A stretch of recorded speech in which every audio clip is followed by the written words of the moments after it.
Let's begin with a word of prayer.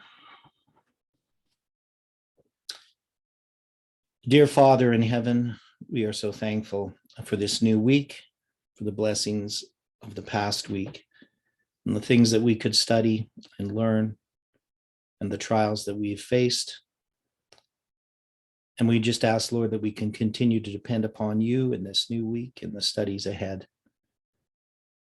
We know we have less than 5 weeks until December 25th, and we know, Lord, the purposes that you have put in place. We ask that we can submit to those things, to your providence and your leading. May your Holy Spirit be with us now as we open your word together, as we study the foundation of our faith. And may we be able to understand and share these things with others. We pray this in Jesus' name. Amen. Well, good morning, everyone. And thank you for coming to the study. We have a few less people here than usual, but some of the people that may have things coming up that they have to address. So where we're continuing from the study. This is the November 2007 Future News. And it's quite an extensive article addressing this question that had been asked regarding, the question was basically, how do you address the conspiracy theories that talk about 9/11 being an inside job and reconcile that to testimonies 9/11? And in Jeff's answer, what he's really trying to show here is that 9/11 fulfills the role of the third woe. And he parallels it then with August 11th, 1840. So this is something we've been studying in detail. And there are different points that, as we've gone through this, that Jeff has changed his position on. One is he initially didn't want to have 9/11 being the third woe. So these different problems, as they arose, Jeff had to address them, and he had to change his views accordingly as more light came to him. Now, one of the points that, and it's going to come up here again, that we addressed on Thursday, I'm going to go over again, and that had to do with the symbolism of the sanctuary in the book of Revelation and its connection to August 11th, 1840. And so Heidi and I went over it yesterday again, and that was really helpful, because sometimes when I present things to Heidi in sort of a condensed way, instead of going into lots of detail, we just sort of review it. I think it was helpful, and I'm not sure everybody quite understood the point that I was making. So we are going to look at that again, but I just want to go through and read this section here, and then see how it relates to what we were talking about yesterday. And in this section, it was, let me see if I can, yeah. So I'd read about the number 12. So the characteristics of Islam in Bible prophecy are very distinct and easy to establish. The role of Islam, as illustrated in his spiritual forefathers, is that they were the troublers of the nations, which is consistent with the scorpions, locusts, and war horses of the first two woes, and is consistent with the general understanding that each of the trumpets represents a power that brings down Rome. And it is consistent with one of the characteristics of the third woe, which is called the angering of the nations in Revelation 11:18. In Revelation 11, the angering of the nations takes place prior to the wrath of God, placing it before probation closes. The angering of the nations is the subject of prophecy, Nehemiah's work in finishing the wall took place even in troublous times. The troublous times of Nehemiah are the angering of the nations in the third woe. Now, so this point here, what is Jeff trying to say regarding Revelation 11?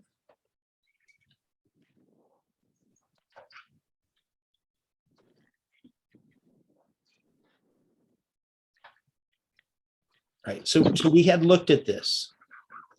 And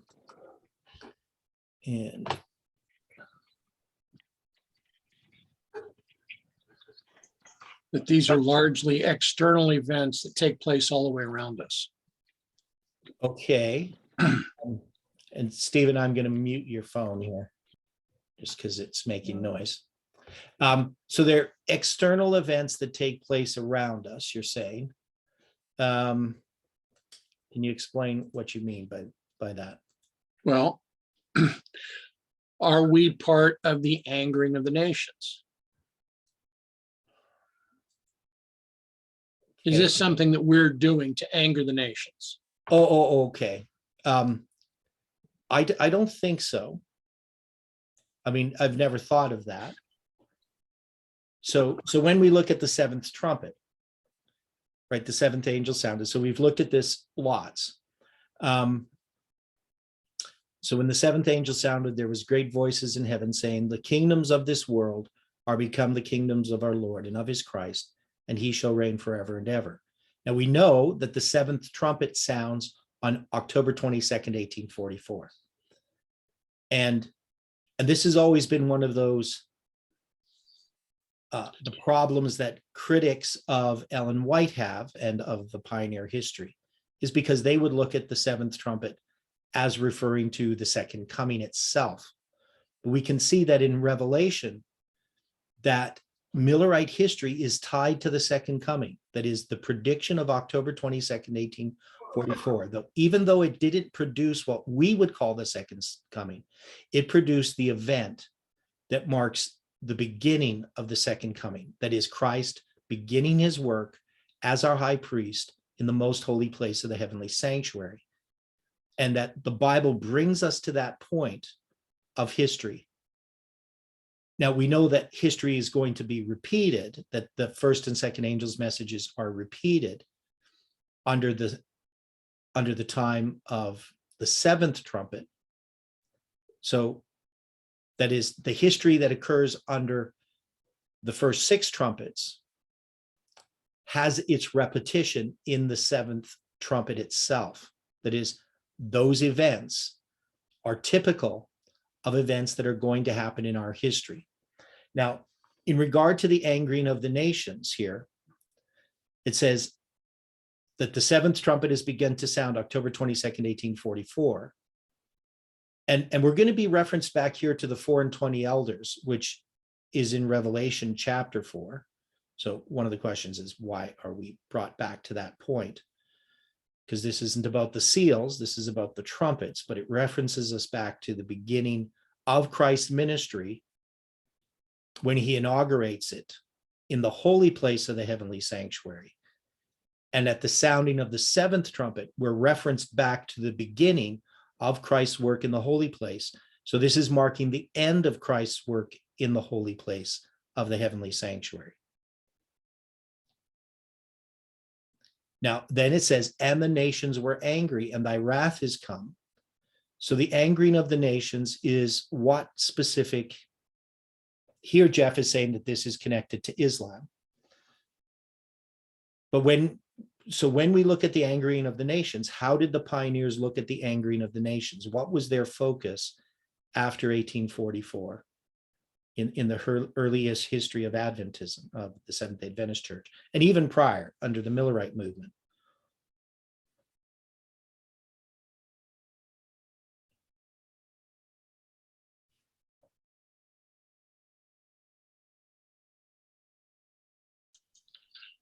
That various nations of the world had gotten to the point where they were not pleased with the actions or reactions of other nations.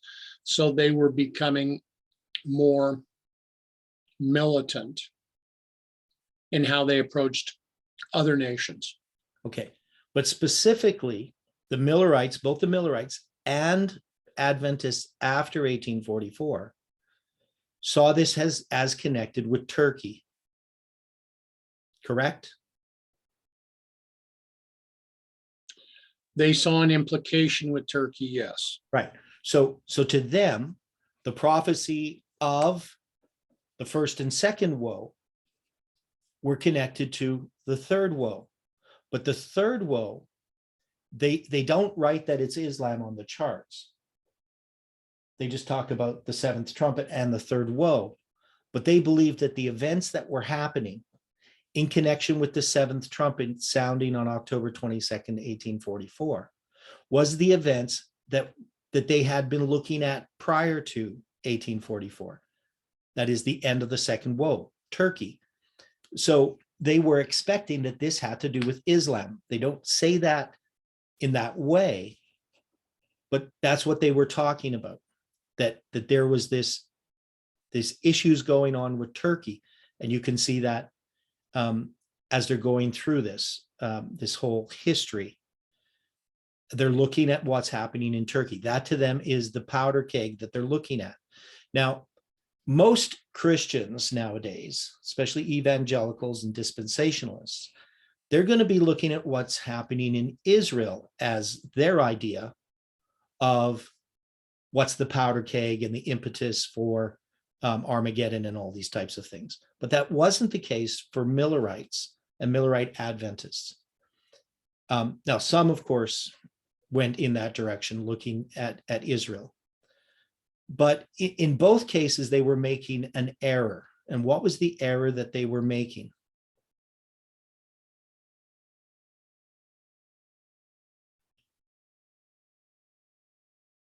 What's the error that the people who are using Israel as the place that you look to see what's going to happen in end time events, or the people who are looking at Turkey, what's the same error they're making?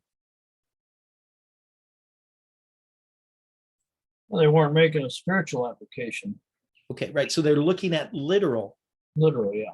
Okay. Now, when we deal with Islam, are we looking at literal or spiritual?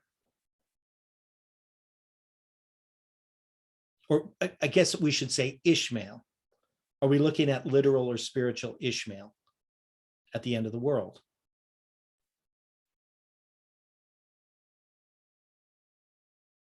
Spiritual Ishmael.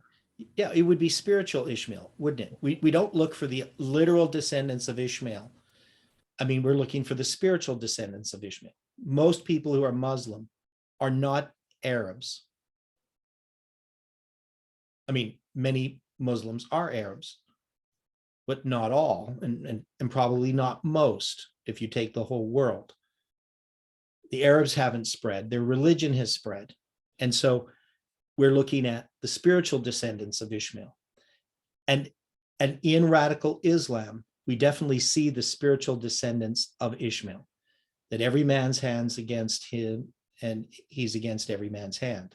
However, I probably did backwards. But the angering of the nations, when you start to look at it, it has to do with literal Turkey. This was a mistake. Now, the question is, when does Islam, because when you have the first and second woe, this is definitely related to Islam. And it wouldn't be what I would call spiritual Islam, in the sense that we're actually looking at the history of the rise of literal Islam for the first and second woe. We're dealing with Islam itself.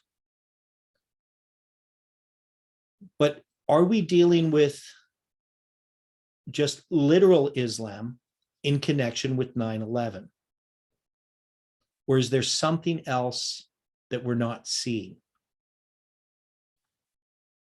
Is the third woe, I guess the question is, if we're not dealing with literal Islam after October 22nd, 1844, with the angering of the nations, how do we address what we have presently?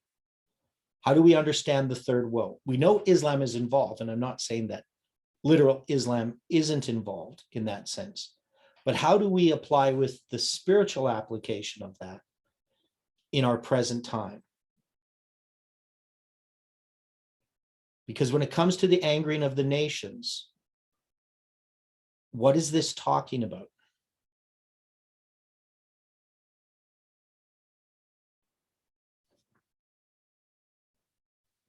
Because we're not looking to Turkey like Uriah Smith was.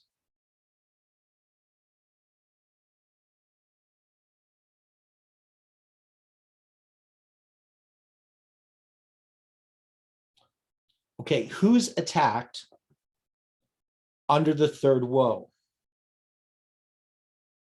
The third woe is an attack upon who? 9/11. Okay, it's 9/11, right? But who's it attack upon? Rome. Okay, but United States. Rome. yeah, not literal Rome, right? No, not literal Rome, spiritual Rome. Yeah. So if we look at the first and second woe, they are dealing, it is literal, right? The fall of, if you look at the trumpets, Western Rome and Eastern Rome, and that's literal Rome. So the question is, when does it change from literal to spiritual with Rome? And when does it change from literal to spiritual with Islam?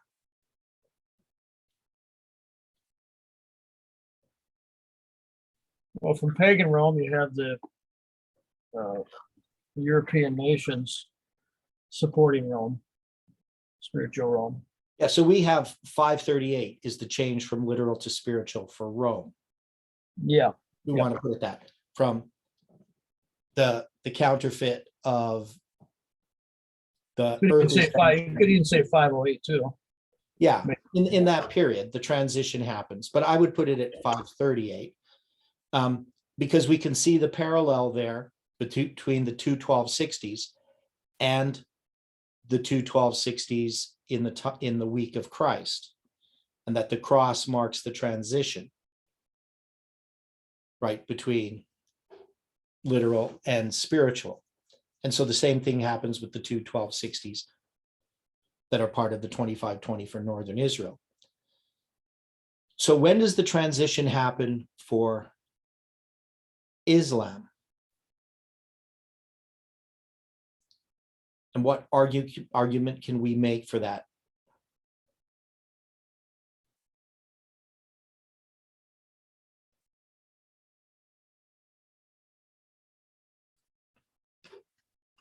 Because we know we have transitions from literal to spiritual.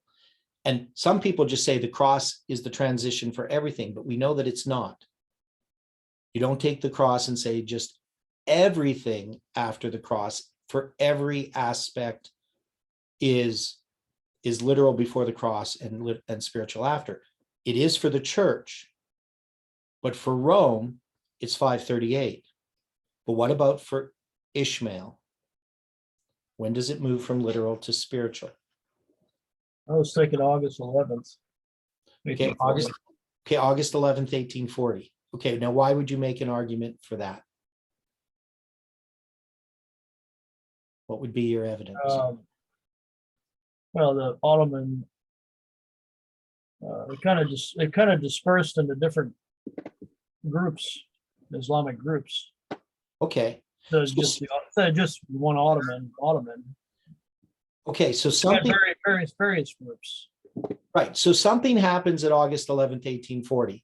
Now, we say that it's the fall of the Ottoman Empire, but that's not necessarily what it's really marking. It is, but we could see that it was also marking for the Millerites a close of probation.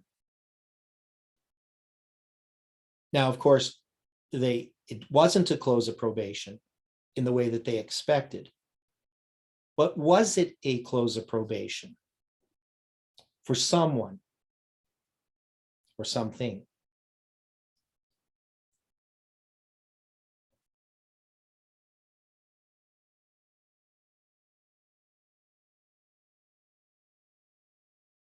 Now, I've been reading a bit about that history. And one thing that we can start to see when you look at the history is that there is a rise in that history from August 11th, 1840 in through the 1800s of what we would call radical Islam.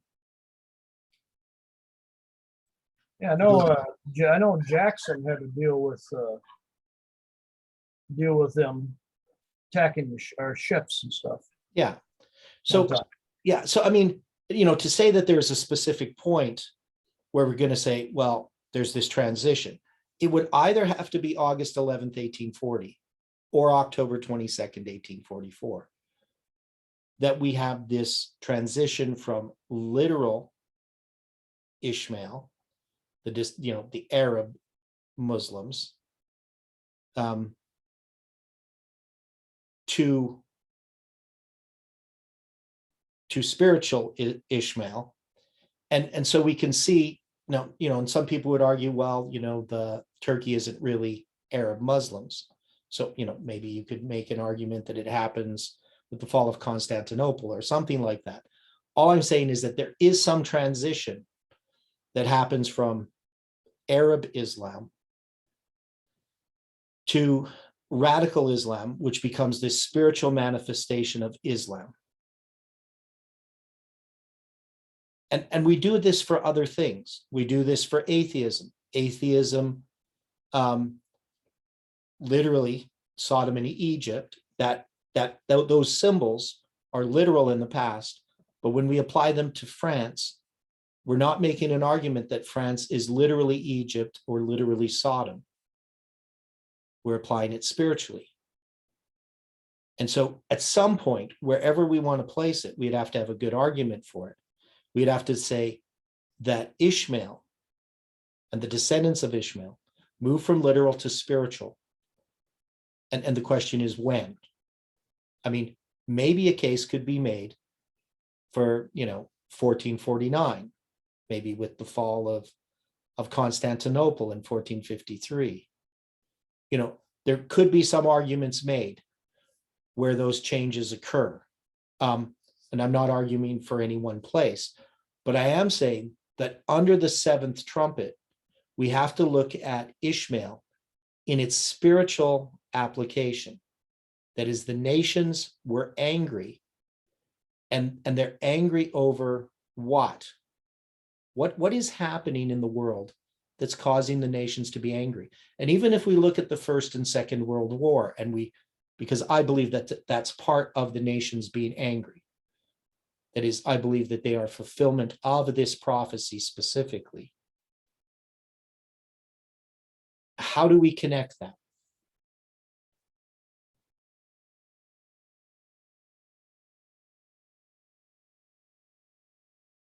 Why can we say that the nations being angry, the First and Second World War, the bombing of Hiroshima, and all the events that we've seen happening in the 20th century and at the beginning of the 21st century are all connected with the nations being angry? What would be our argument?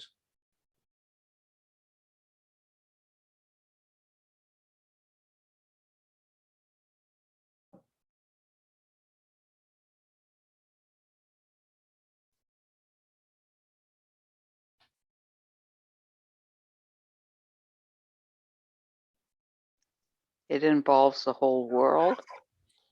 Okay, it involves the whole world. So that's one thing. When it says the nations were angry, I mean, this is something that involves the whole world. So we could look at the First and Second World War. But also, what are they angry about?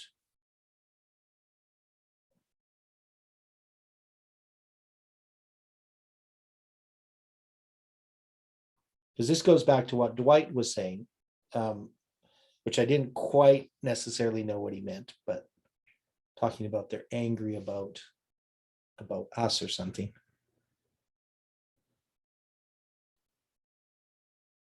The point being here is, as you're looking at this right now, we have Islam. Yep. We have nations that are becoming angry with Islam, as was predicted earlier in Scripture. Now, at this point, we know that Islam is either raised up to allow God's people to be ready for an event, or Islam recedes because the papacy recedes. Okay. So here we are right now. We're in the seventh trumpet. Trumpets are used for warnings of war, Mhm. warning to bring people together. And warning, yeah, and the warning of the Day of Atonement coming. Okay. But we're dealing right now with this as the angering of the nations because of something that is going on. Now, at this point in history, when we're dealing with the seventh trumpet, we had a lot of issues that were going on throughout the world that had an involvement of Islam, because Islam was requiring people to pay tribute to them in order not to have their ships seized, right? Yeah. There were some that just said, oh, so what? It's only money. We're just going to give this. And there are some that stood up and said, no, we're not going to give this at all. And they continued to get more and more frustrated because of what was going on with Islam at that time. Yeah. So as we're looking at this from a point of history, we can find and establish the foundation using what we've used in Miller's rules Mhm. to see exactly why the nations are getting angry, who they're becoming angry at, and the reason behind their anger, right? Yes. So, one of the things I find interesting, in studying the history of the 20th century and the two world wars is that, historians are trying to find a reason for why things are happening. And their reasons tend to be superficial. That is, they just look at a series of events. This happens and this causes this and this causes that. But there's an underlying cause that isn't just about the fact that men are warlike and that wars have always been around. But there's a motive that's different. The 20th century really changed things. And I don't think that historians really understand what changed. And in some ways, they don't really think anything changed. That is, they just look at, nations have always been at war. But the reasons for these wars that are happening in the Millerite time period, specifically with Islam becomes this catalyst, with the First World War. We can see that the wars that have been going on in the 20th century, they often are centering around oil and the countries of the Middle East, and not just because of Israel, but because of Islam. So there is something here, and I'm not giving a complete answer here, but what we have to see is that this prophecy of Ishmael and the nations are angry. Ishmael is the catalyst, but it's spiritual Ishmael, not literally the nations or the people descended from Ishmael. Now, the other thing is, this is the sounding of the seventh trumpet. And we know it sounds on October 22nd, 1844, but it appears to be in the language of the second coming, which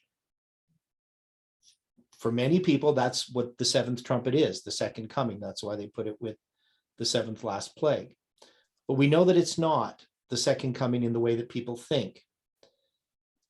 And because we're Seventh-day Adventists and we understand how this is applied, but parts of this, the time of the dead that they should be judged. Well, this is the judgment of who? The judgment of the dead. When are the dead judged? Now, we would say the righteous dead are the ones that are judged October 22nd, 1844. But when Jesus comes back, are the dead also going to be judged?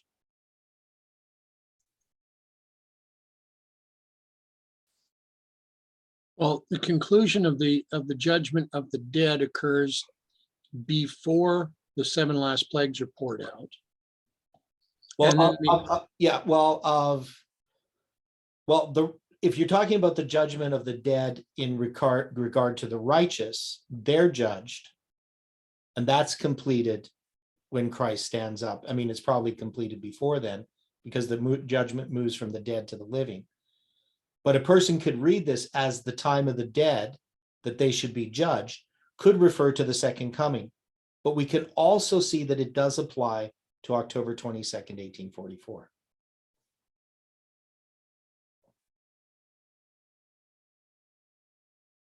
Does that make sense, Dwight? I'm not disagreeing with you. Okay, so the nations were angry, thy wrath is come. That's a reference to the 7 last plagues and the time of the dead, that they should be judged. And thou shouldest give reward unto thy servants, the prophets. That would be at the end of the Day of Atonement, right? I mean, actually after the time of Jacob's trouble, but I say the Day of Atonement ends after the plagues. And to the saints and them that fear thy name, small and great, and shouldest destroy them which destroy the earth. And the temple of God was opened in heaven. Now we know the temple of God was opened in heaven on October 22nd, 1844. But we know that this also is going to happen in the future. Now, is the temple of God going to be open in heaven in the judgment of that happens at the end of the world? Because Ellen White makes that application, that everyone's going to see the law that they have transgressed. So the question about the 7th trumpet, is it a point in time or a period of time? And can we take the beginning and the end and see that they parallel each other?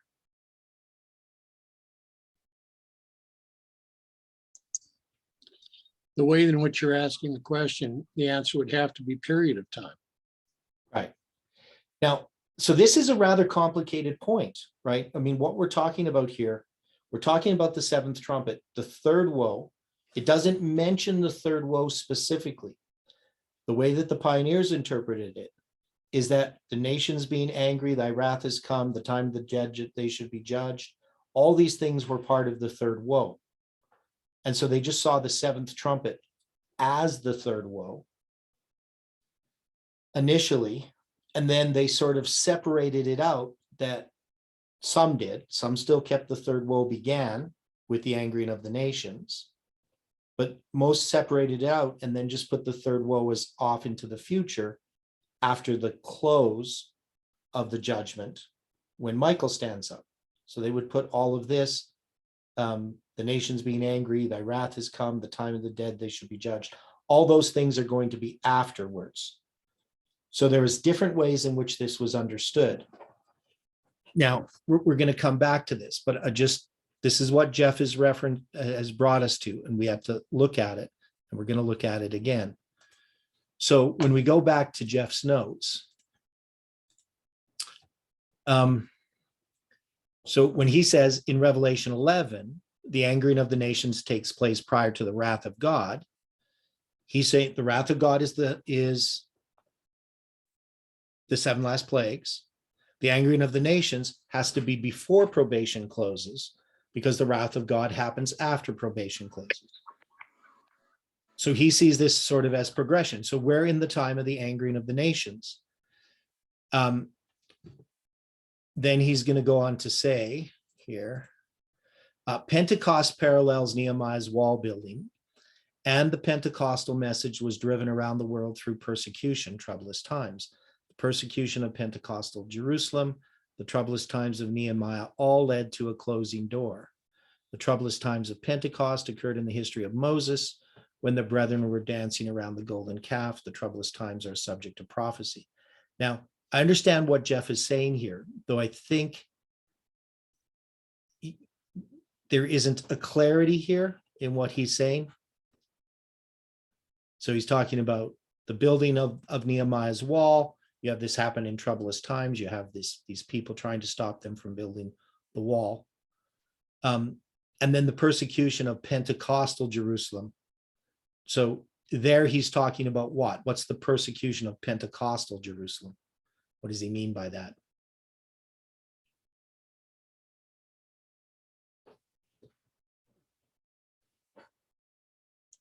Would that be the persecution of Jerusalem after the Feast of Weeks, after the Spirit had been poured out upon the disciples?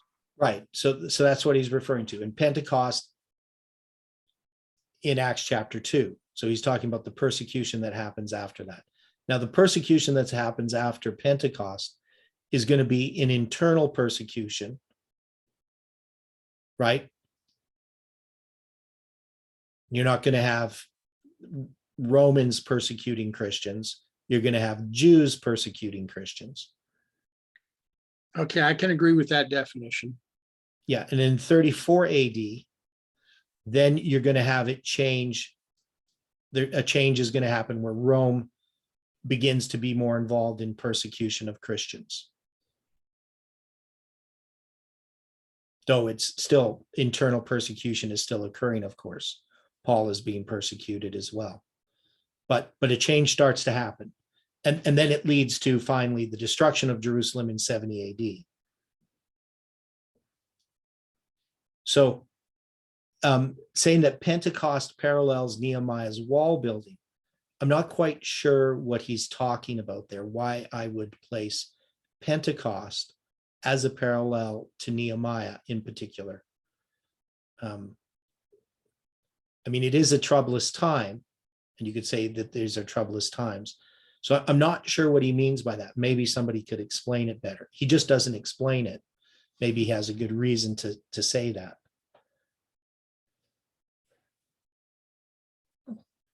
Now, so, maybe we could come back to that at some point.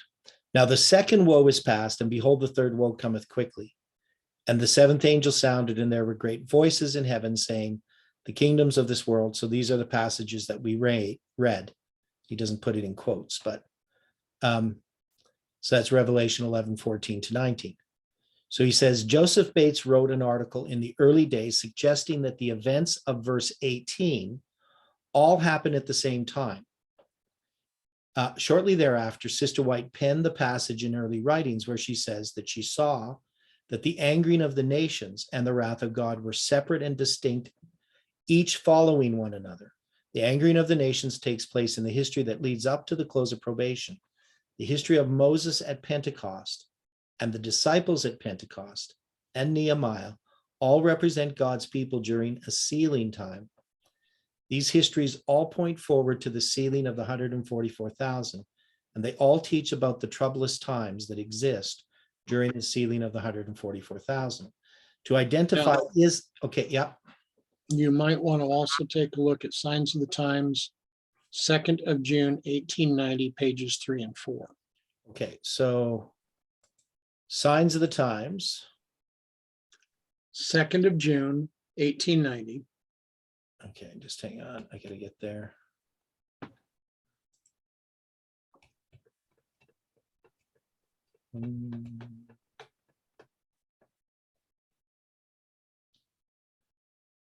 Okay, 2nd of June, 1890.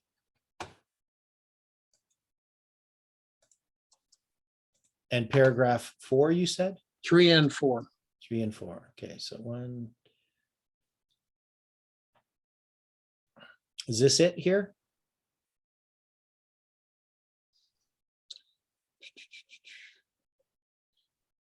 Let's see. During the time of trouble is paragraph 4.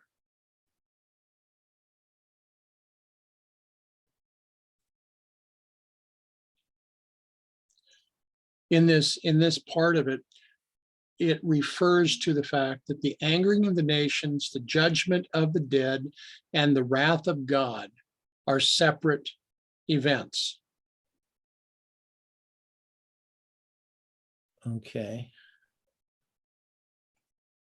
In these paragraphs or in this article? No, in those paragraphs. I don't see it here, though. Strange. I'm preparing something. I'd footnoted it that way. June 2nd, Signs of the Times, 1890. Because it's talking about Joshua. Okay. I'll go back and look on what I've got. I Okay. apologize for the interruption. Oh, that's okay. Yeah, so you'll find it. So anyway, when it comes to this, the sealing of the 144,000, Jeff is going to parallel Nehemiah to that, to the time of the sealing. And I'm not sure why specifically he does that, because I look at Nehemiah's history differently than he does. And I look at the troublous times here as a different period of troublous times than what's being talked about here. So I personally wouldn't make the parallel that he does to Pentecost and Nehemiah. But, you know, he has his reasons, I guess. So he says to identify Islam as the angering of the nations in Bible prophecy needs at least 2 or 3 witnesses. I submit that the first witness is that they have been identified by inspiration as a symbol of end time prophecy. So it is therefore valid to expect to find them at the end of the world, fulfilling their role, whatever that might be. In connection with this argument, as each of these sacred histories identifies an illustration of the angering of the nations at the end of the world, they also teach that in their time period, there's also an illustration of the sealing of God's people. Therefore, when we understand that in both the first and second woe, there is a sealing time identified, we have another testimony that Islam's role in Bible prophecy takes place in the sealing time of the 144,000. The history of Ishmael and his descendants identifies that in prophecy, they are either a blessing or a curse. The blessing of Islam in the first woe was that they were given a command not to hurt those who have the seal of God. The wise men brought the blessing that allowed Christ to an escape to Egypt. The Ishmaelite traders saved Joseph from his brother's deadly scheme. As another witness, Balaam emphasizes the blessing and curse in his prophecies. And in the first woe, Islam protects the faithful Sabbath-keeping Christians while destroying the Roman Christians that were then keeping Sunday. In the second woe, Islam brings a blessing to the Millerites in the time prophecy of Revelation 9, verse 14 and 15, whose fulfillment empowered the message. Islam is the subject of prophecy, and its role includes a blessing and a curse. Its role is accomplished in the sealing time of the 144,000. Islam will be the issue that angers the nations, contributing to the logical demand for a one-world government to respond to an escalating crisis. When Islam is restrained, the message is empowered, and the message then becomes a test. When Islam was restrained in 1840, the mighty angel of Revelation 10 came down, and he had a little book of Daniel open in his hand. There had been an increasing development of truth from the time of the end in 1798 up to Miller, and then within the movement itself. The increase of knowledge that began in 1798 was testing people, but in 1840, the testing process that ends with the closing door into the holy place began. Now, we can see quite clearly here the parallel. I mean, we could put, instead of 1798, we could put 1989, right? Then this is the point that Jeff's making. And in 1840, we would have to put 9/11. The history of Christ marks this, for as soon as Christ was baptized, he was tested in the wilderness, and his people were then tested over the next period of time on whether they would accept the increasing light concerning the Messiah. Prophecy establishes upon the testimony of more than 3, which should be 2 or 3 anyway, that the testing time of 1840 through 1844 is paralleling the testing time of the 144,000. And we know this because the second angel's message is the same as the message of Revelation 18. Millerites began when the 4 great powers of Europe came together to decide the fate and ultimately restrain Islam. September 11, 2001 can easily be shown as the point when the entire world came together to decide the fate of Islam and then launched a war of restraint against Islam. So Jeff's making a very good argument. That was his point 7 there. Now he's going to deal with point 8. And I don't want to go in detail in point 8, but I do want to kind of jump back a little bit. Now, this was Friday's study. So in Friday's study, we were looking at the 391 years and 15 days in the end. And this, of course, relates to this study. So I want to get there. I'm gonna.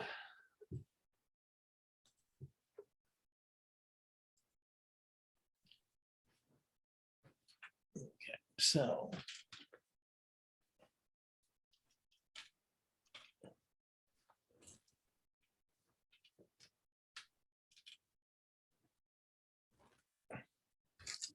I'm gonna go to the whiteboard.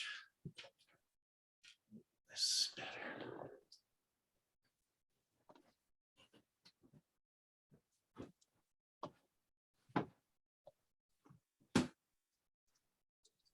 So in the study of the sanctuary that we were doing on Friday nights, we were addressing this, how do I sort of sum this up?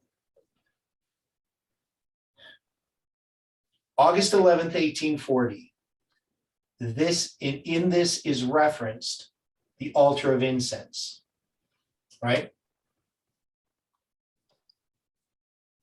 Correct. How do you spell incense? There we go.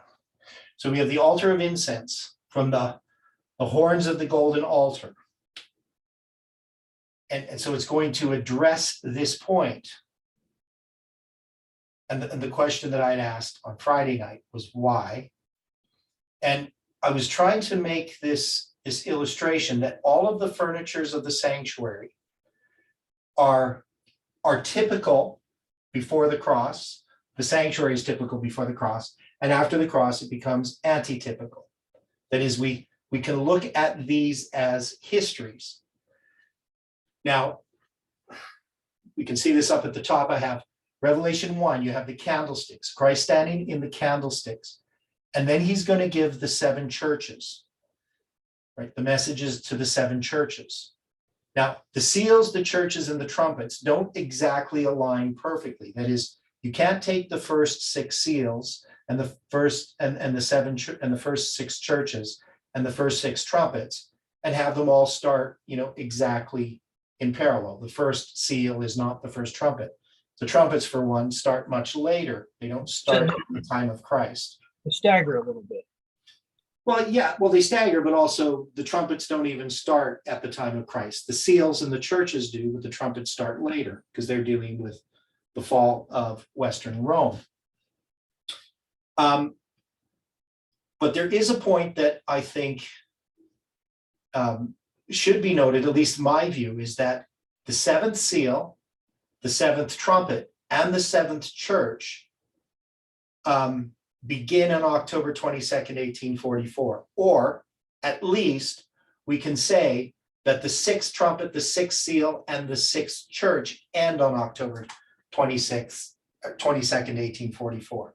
So here you're going to have, for all of these, you're going to have the first, well, here, I'll do it this way. So in this history, you're going to have trumpet 1 to 6, seal 1 to 6, and churches 1 to 6. But after this, you're going to have the 7th. And we know that most people will recognize that the 7th trumpet begins to sound October 22nd, 1844. But I'm suggesting that also the 7th seal begins October 22nd, 1844, and that it's not a reference to the second coming. And And the way that I argue that, there's a number of ways, but the simplest one is that we can see that the language of the seventh trumpet is the language of the second coming. And that the language of the sixth seal is all about the second coming, but it's coming up to when the second coming is going to begin. That is, it gives you the signs, the earthquake, the dark day, the falling of the stars, and all of these different things, the heavens being rolled up together as a scroll. And that's the sixth seal. And people just, and I have in my Bible written, you are here between the falling of the stars and the rolling up of the heavens as a scroll. But I believe that I was wrong, and that Adventists were wrong in trying to do that. That really the sixth seal ends October 22nd, 1844. And the seventh seal is silence in heaven for the space of half an hour. So this period here is being defined as half an hour. And that's the silence of the Day of Atonement, the time that we're judged.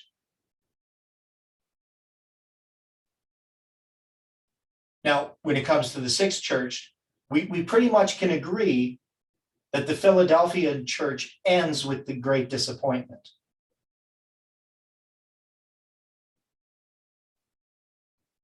Can we not? That it, that Yes, this- no yeah. rights, well, no rights of Philadelphians.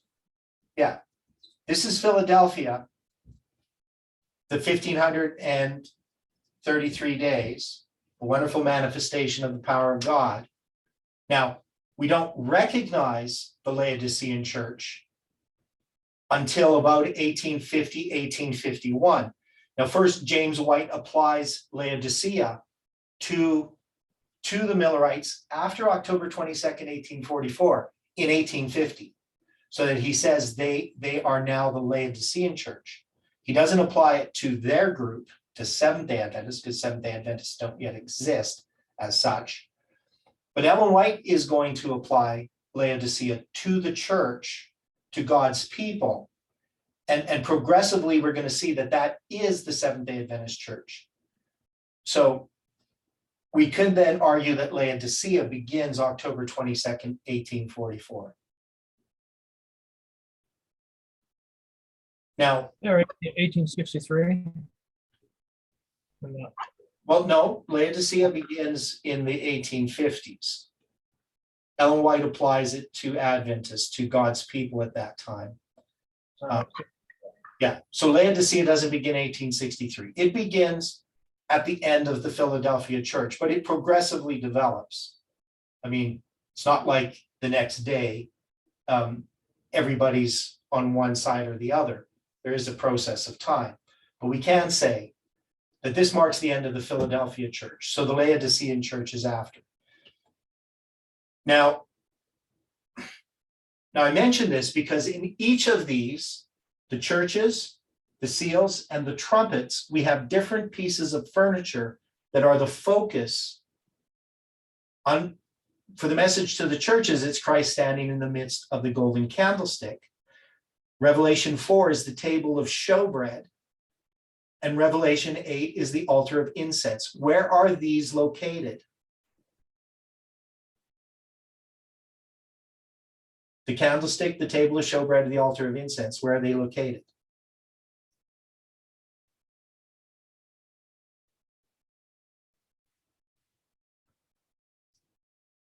Well, you mean I would say the showbread candlesticks are between the cross and the 1798. Okay, yeah, but they're in the holy place of the heavenly sanctuary, right? Yeah. Right. Okay, so these messages here, the first 6, are going to be referring to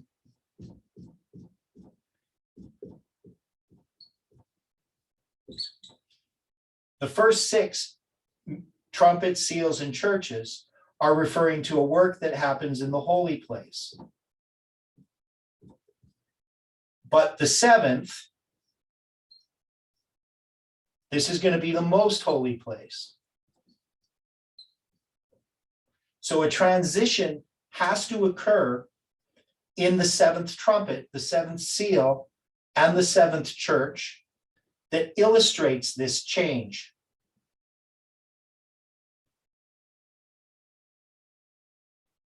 Does that make sense? Yes. it does. And I've always made the argument that the first part of Revelation is addressing, and that would be from chapter 1 to chapter 11, is addressing the history of Christ's holy place ministry. And that chapter 12 onward is focusing upon the most holy place ministry.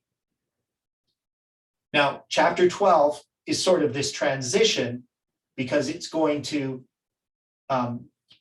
begin at the time of Christ. So it's going to cover that, but its focus is to come to the end of that history, specifically to 1798 and to the rise of the United States.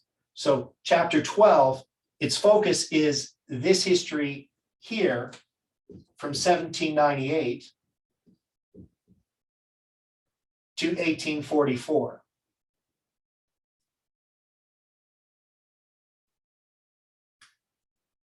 Even though it's going to address the period of the 1260, it's going to address that, but it's bringing you up here to 1798 and then is going to bring this history of this. And chapter 11, of course, is giving us this history because it's giving us the history of, and chapter 10. So chapter 10 and 11 are also transitional, I guess, in that sense. But what it wants to do is it wants to get us to here. And so Revelation 12 and 13, maybe we could argue that they're all dealing with this transition of this period. And we could say Revelation 14 as well. So they're going to deal with the first part is dealing with Christ's holy place ministry, but then it's going to deal with this transition to the end of Christ's holy place ministry. But the focus is to get to the end of it, right? Does that make sense? Yes, at this point it does. Okay. Yeah. Because when we understand Revelation in that way, that it's trying to bring us to a point, specifically to the end time events. And the end time events are from October 22nd, 1844 to the second coming and beyond. But the first part is dealing with the history leading up to this transition period. And this transition period is the end of time. That is, this is the second coming. The seventh is just like in a weekly cycle, you have sixth and you have the seventh. So we're familiar with the week. That there is something about this history, which is the Day of Atonement, that we haven't fully appreciated in the fact that this history here that leads up to the beginning of October 22nd, 1844, is the same history that happens at the end. That is, this history, this is what this movement is taught, is that this history is repeated. This is what Jeff is talking about. Now, we understand it to some degree, but we've been a bit confused in exactly how that history repeats and what it means that it repeats. That is, we're not looking for an exact representation of that history in all of its detail. We're looking for a repeat of history that is expressed by an understanding of the trumpets, the seals, and the churches. Because if we want to understand what the seventh is, and this is the point that Christian Saba brought up, is that he was seeing that when Jericho fell, they went around the city 6 days, and then the seventh they go around the city 7 times. And so his suggestion was that the trumpets, the seals, and the churches repeat in the 7th, well, he was saying the trumpets repeat in the 7th trumpet. And I think he is essentially correct. That in order to understand this history, we have to understand all of these histories in their completeness and recognize that they are part of this history. This is the thing that we're learning. We're understanding much more clearly how to look at a repeat of history and what exactly is being repeated. Now we know that the 5th and 6th trumpets are going to be repeated. And they tied up in what we call a triple application of prophecy. That is, we see the 7th trumpet as both a fulfillment of the 1st and 2nd woe of Millerite history.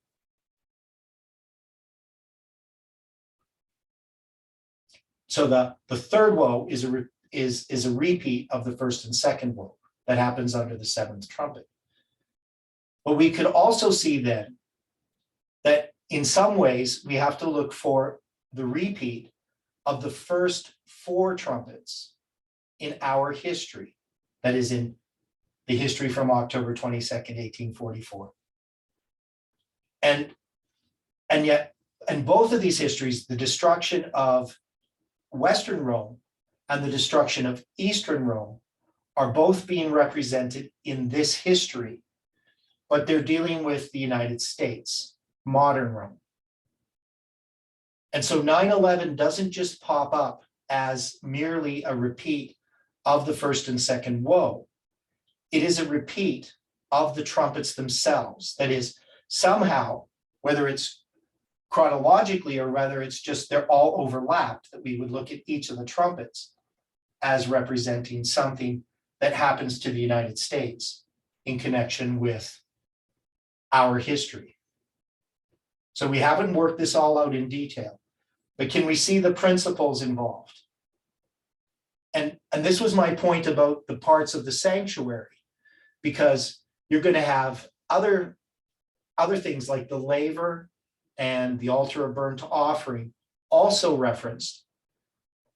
And the altar of burnt offering is going to be connected with what history?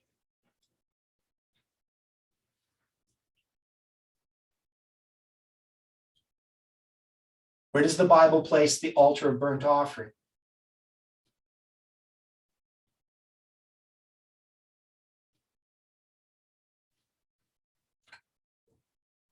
We would say 1798, right? Souls under the altar, right? Yeah, the souls under the altar, right? So, yeah. So that's burnt offering. And that has to do with the martyrs, right? The blood of the martyrs crying out from the ground, just like Abel's blood when he was killed by Cain. So there's the souls crying out at the base of the altar. So that's 1798. Now we also, and these are, of course, the altar and the laver aren't inside the holy place, they're outside the holy place, right? They're in the inner courtyard. And where would we place the laver?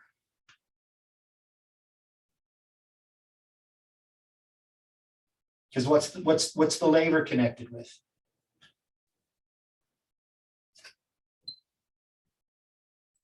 The blood in the water.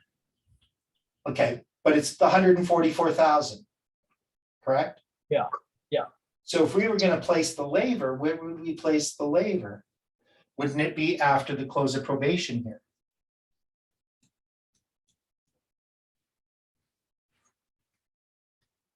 Yeah, that would probably make sense. Okay, now when you go into the courtyard, you first come to the altar burnt offering and then you come to the laver. Now, is there going to be the altar of burnt offering here?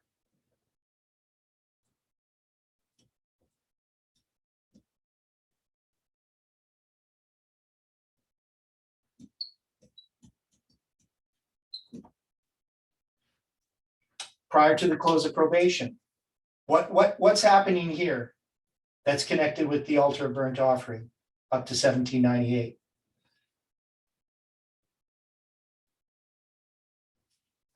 Now you get the end of persecution, Yeah, so you got the martyrs, right? martyrs, yeah. Is there martyrs here? Yep. Yep, there'll be martyrs there. So we can see the connection here between the altar of burnt offering and this history and the laver here at the end. Now, could we put the laver in this? Yeah. history? Definite connection. Yeah, and can we put the laver in this history here?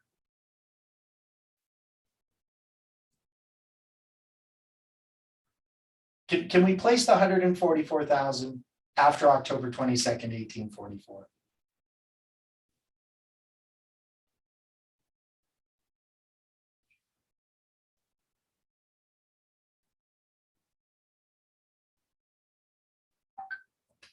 Because is the third angel's message, when it arrives, is it the sealing message? Is this the history of 144,000?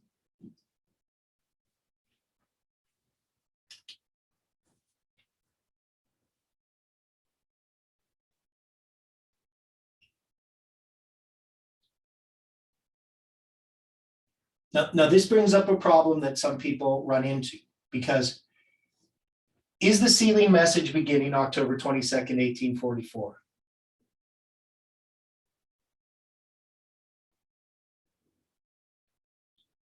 Are there going to be people who receive the seal of God that are going to die?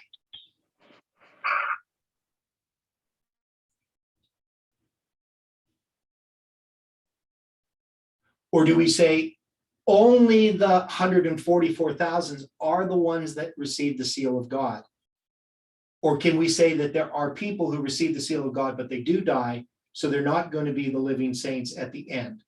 So this is an issue that different people bring up. So there are some people who teach that people have been sealed since October 22nd, 1844, and that they're going to come up in the special resurrection, and they will be ones who don't see death, so to speak. That is, they're alive when Jesus comes. Now, I don't take that position. I believe that there is 144,000 living saints here at the close of probation who are declared as righteous, and that when the special resurrection happens, it happens after the 144,000 have passed the test of the time of Jacob's trouble. And those that have been sealed, they will come up and they will stand with the 144,000. But many of those will have received the seal of God, right? That is, they're Sabbath keepers and they've received the seal of God, but they died.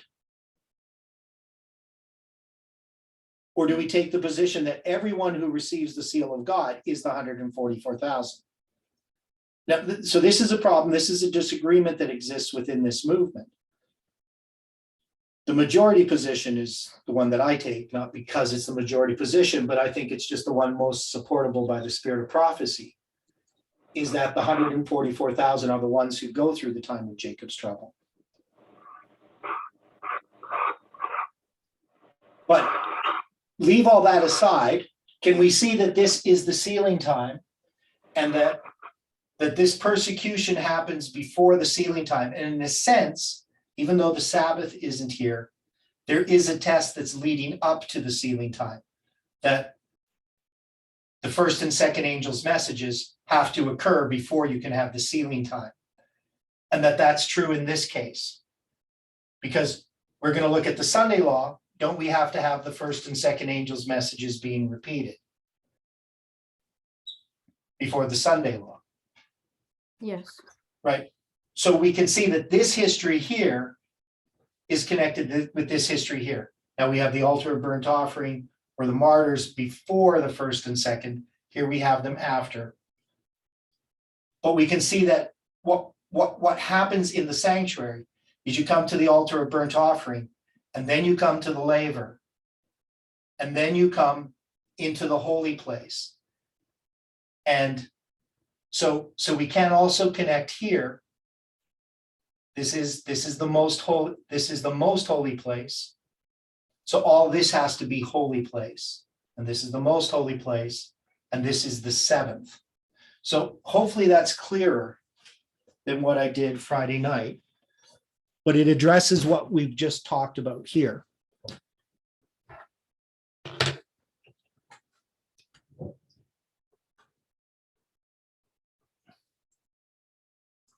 Okay, so any thoughts on that? I mean, I know that's a lot of information kind of crammed in there.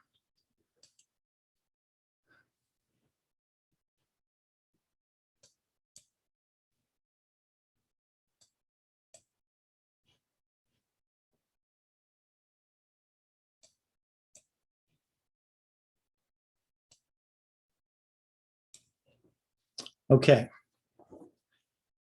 Now this point number 8, and we've gone over this. I don't want to go through this in detail again, but he's going to deal with the power seat and great authority. Now, so we know this is 496, 330, and then they're going to use Justinian giving the civil authority in 533.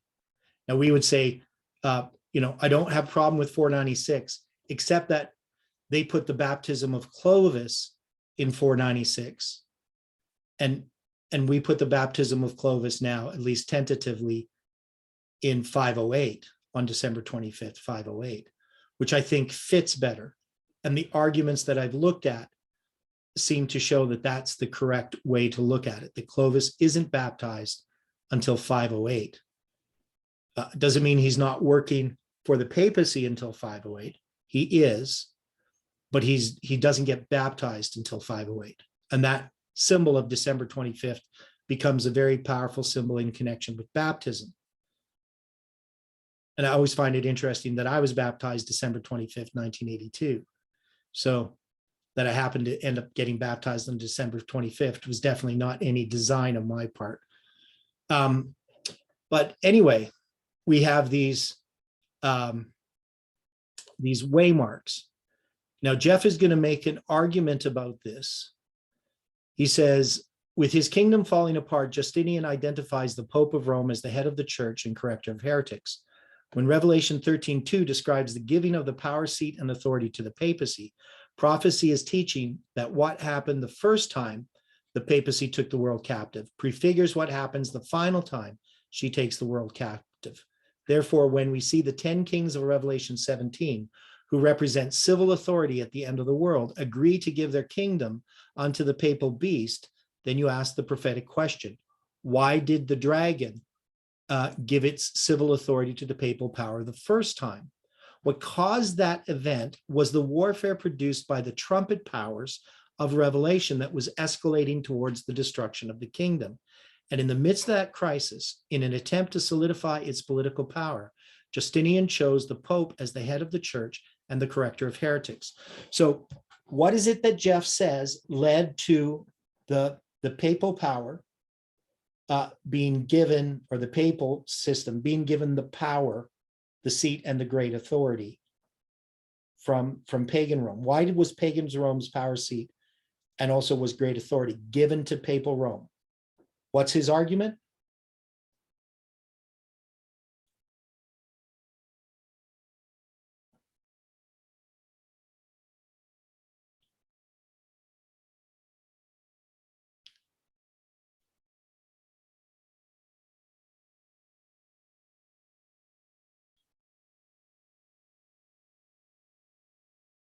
Well, let's look at it this way. So when does Rome begin to fall? Does anybody understand the fall of Western Rome? Why does Western Rome fall?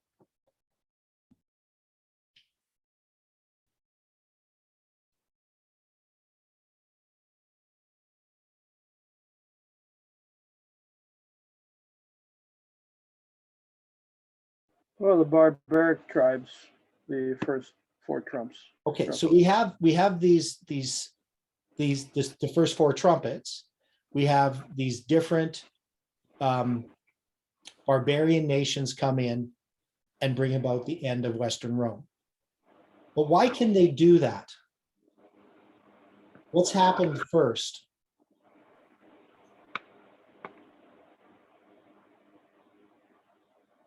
I think Rome had internal issues at first. Okay, so Rome first had internal issues. So obviously Rome had become weakened.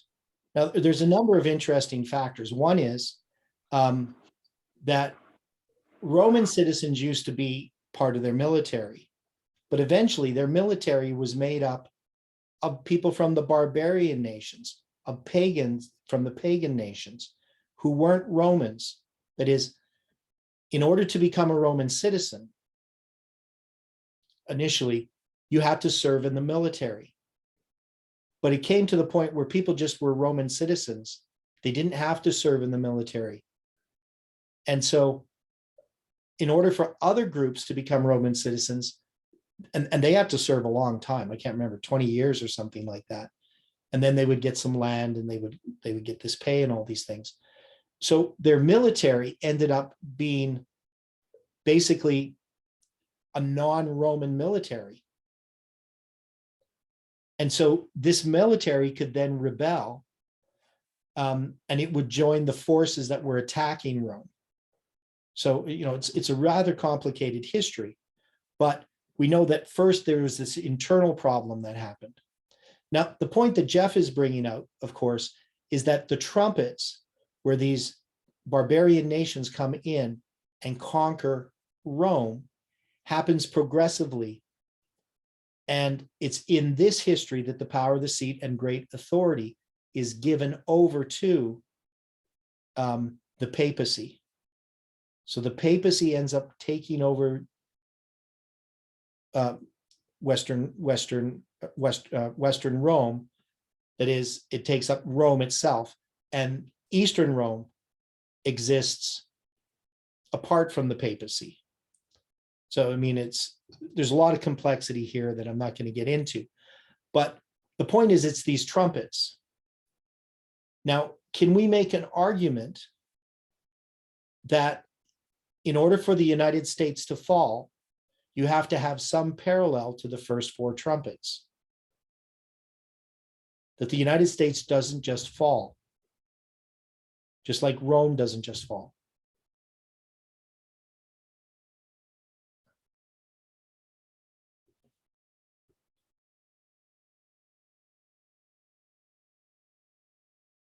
So Jeff says, this history is repeated when the United Nations agrees to operate as the one world government with the Pope as its head. So is Jeff here repeating the history of the first four trumpets in our history?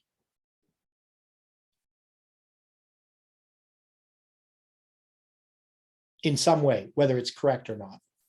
He seems to be making that application. Right. So he's making some kind of parallel. It's not very clear exactly what he's saying, other than that since Rome fell under the first four trumpets, we're going to see the same thing happen to the United States when the United Nations takes over. But yeah, he's not laying it out in detail, and he's not explicitly saying that, but he is saying somehow that this history is repeated. And we haven't tried to place it yet, though I think we can. We could take this history of the past and show its application with the United States. But the other thing I think is I would also say that we can take the first four trumpets and we don't line them up, the first four trumpets and then the last three. I would say that they overlap. That is, the first four trumpets are parallel, as are the last three trumpets. Or maybe we could even say that there's more overlap, that all of that history of the trumpets is repeated in our history, just not chronologically. That is, you don't have to have the first trumpet and the second, the third, the fourth, the fifth, the sixth, and then the seventh.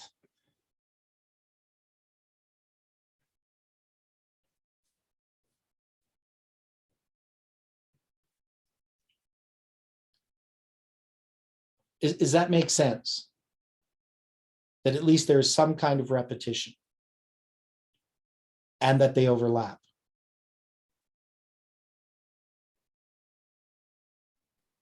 That is simply, yeah.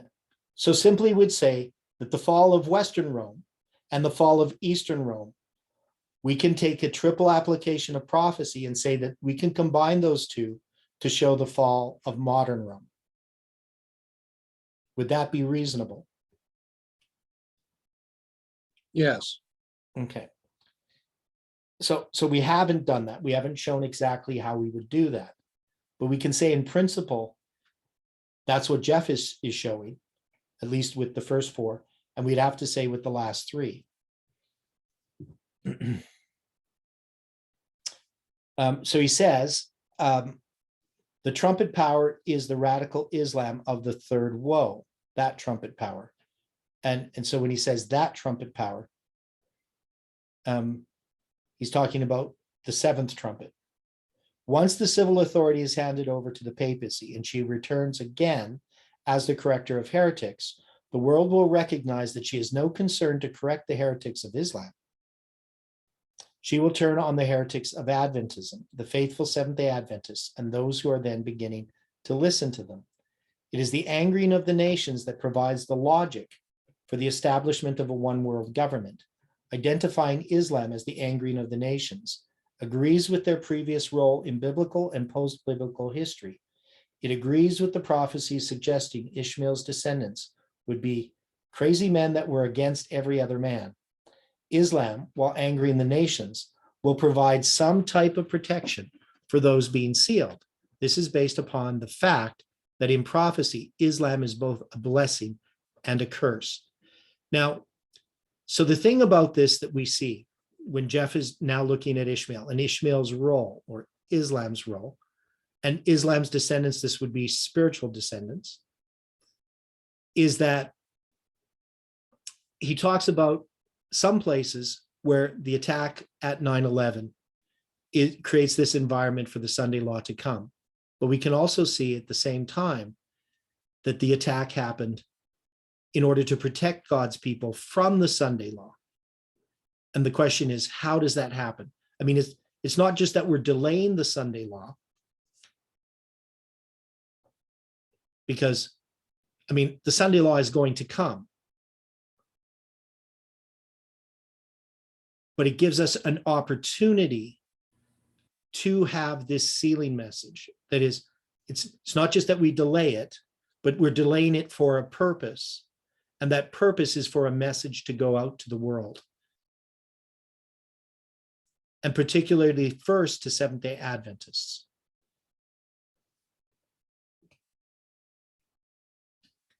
At the prophetic level, there's still another valid argument. The time prophecy of Revelation 9, verse 14 and 15 identifies that 4 angels were prepared for 391 years and 15 days to bring warfare and death to Rome. These 4 angels represent the 4 powerful sultans of the Ottoman Empire, which I don't agree with, but anyway, that's what he says.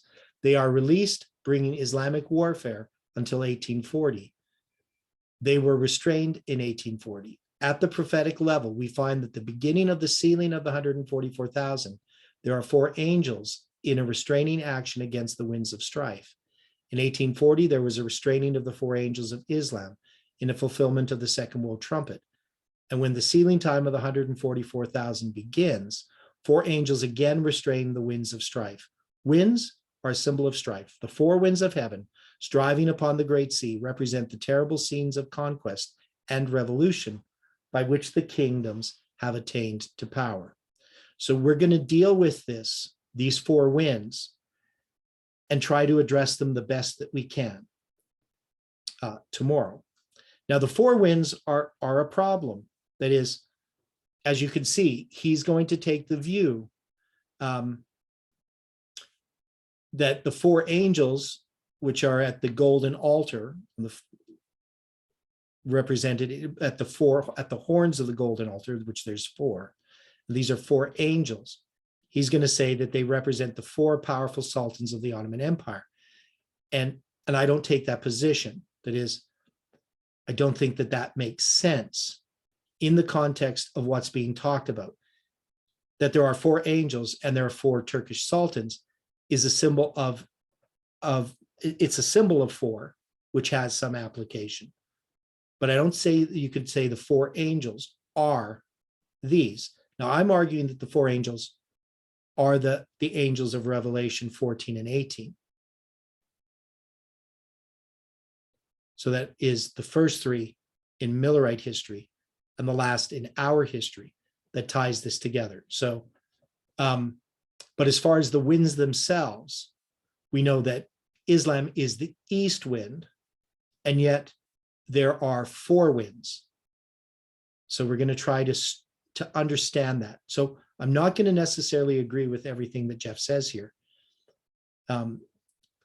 because I just don't think he had the light then to interpret this properly. But we're going to see that he's essentially correct in the line of events of what happens and the role of Islam. So any final thoughts before we close with prayer?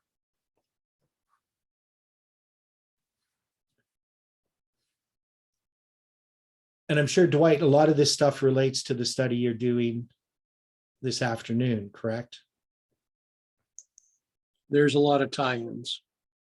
Yeah. And the thing, the thing that's happened with this study, as we've gone really in depth into the first and second woe and 9/11 and the third woe, is first to me, how little we understand. That is, there's lots of questions that we have, probably more questions than we have answers. The more you look into it, the more questions, Yeah. But- for me. But we can see that there is no essential error. That is, we haven't made some grave error in our understanding of these things. It's just in the details and where we are in the lines exactly. So that's if the mistake has been anything, which is not a terrible mistake, it's a mistake that's common to God's people, is that we think we're further along in the lines than we are. So that's just what happens. It's in the process of examining. Yeah. And the thing is, it's good that we are one of the reasons the Millerites believed that Jesus was coming back soon. Now, if they hadn't, the Millerite movement wouldn't have existed. So it was important for them to believe that Jesus was coming October 22nd, 1844, and not to understand it as a period of, 100 and some years. That wouldn't have given the motivation for that movement. And some people could say, well, God is just kind of toying with us in that sense. But God is leading us, bringing us through the fulfillment of prophecy. The Millerites were in the fulfillment of prophecy.